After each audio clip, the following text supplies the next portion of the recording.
Yo, welcome to another episode of A Chapter a Day to Keep the Devil Away. I am Tinaya Shea, and this is episode 100, baby. Let's go! And this is the place where we read a chapter of the Bible together every day until we finish the entire thing. Today, we're going to be reading Leviticus chapter 10. If you haven't read Leviticus chapter 9 yet, you should go do that. If you're joining us for the first time, welcome home. Just be with us where we are. Wow. 100 episodes. Yesterday was 100 days. Today we are getting recorded and posted episode 100. It's an amazing time. Thank you for being along the ride thus far. And if you're joining us for the first time, thank you for joining in. It's a great time to get in the Word. All right, let's get into it. The sin of Nadab and Abihu. Aaron's sons, Nadab and Abihu, put coals of fire in their incense burners and sprinkled incense over them. In this way, they disobeyed the Lord by burning before him the wrong kind of fire, different than he had commanded. So fire blazed forth from the Lord's presence and burned them up, and they died there before the Lord. Then Moses said to Aaron, "This is what the Lord meant when he said, 'I will display my holiness through those who come near me. I will display my glory before all the people.'" And Aaron was silent.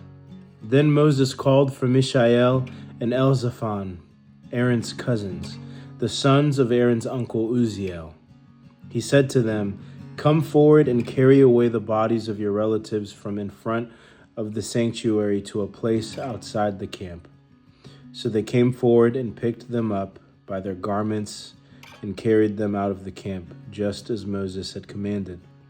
Then Moses said to Aaron and his sons Eleazar and Ithamar, "Do not show grief by leaving your hair uncombed or by tearing your clothes. If you do, you will die, and the Lord's anger will strike the whole community of Israel. However, the rest of the Israelites, your relatives, may mourn because of the Lord's fiery destruction of Nadab and Abihu. But you must not leave the entrance of the tabernacle, or you will die, for you have been anointed with the Lord's anointing oil." So they did as Moses commanded. Instructions for priestly conduct. Then the Lord said to Aaron, "You and your descendants must never drink wine or any other alcoholic drink before going into the tabernacle. If you do, you will die. This is a permanent law for you, and it must be observed from generation to generation. You must distinguish between what is sacred and what is common, between what is ceremonially unclean and what is clean.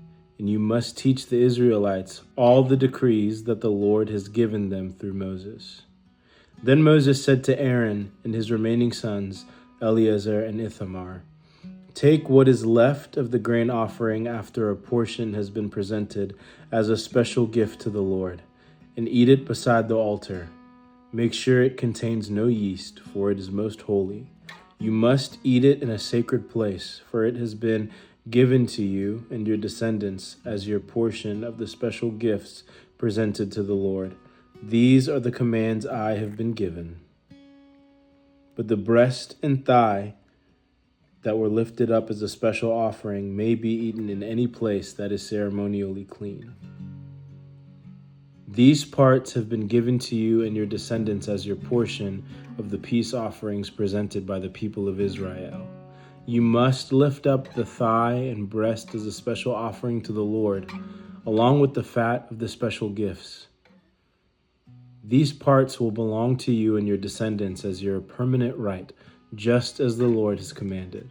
Moses then asked them what had happened to the goat of the sin offering. When he discovered it had been burned up, he became very angry with Eleazar and Ithamar, Aaron's remaining sons. "Why didn't you eat the sin offering in the sacred area?" he demanded. "It is a holy offering. The Lord has given it to you to remove the guilt of the community and to purify the people, making them right with the Lord. Since the animal's blood was not brought into the holy place, you should have eaten the meat in the sacred area as I ordered you." Then Aaron answered Moses, "Today my sons presented both their sin offering and their burnt offering to the Lord, and yet this tragedy has happened to me. If I had eaten the people's sin offering on such a tragic day as this, would the Lord have been pleased?" And when Moses heard this, he was satisfied. Whew. This chapter is tough. I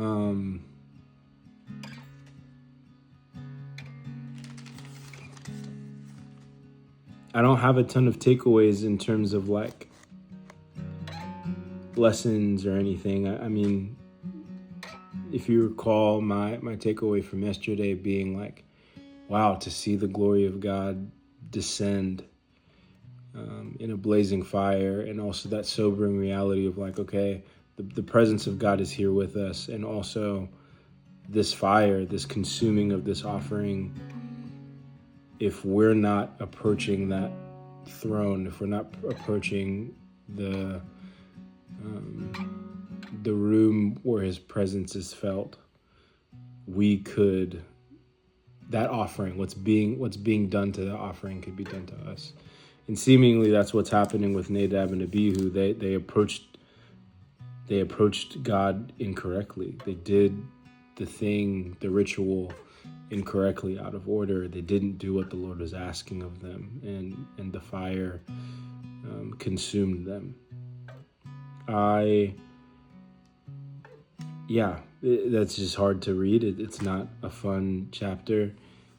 Looking at Aaron's response, you're asking me to do all of this stuff, and I've just experienced tragedy. I've just lost my sons.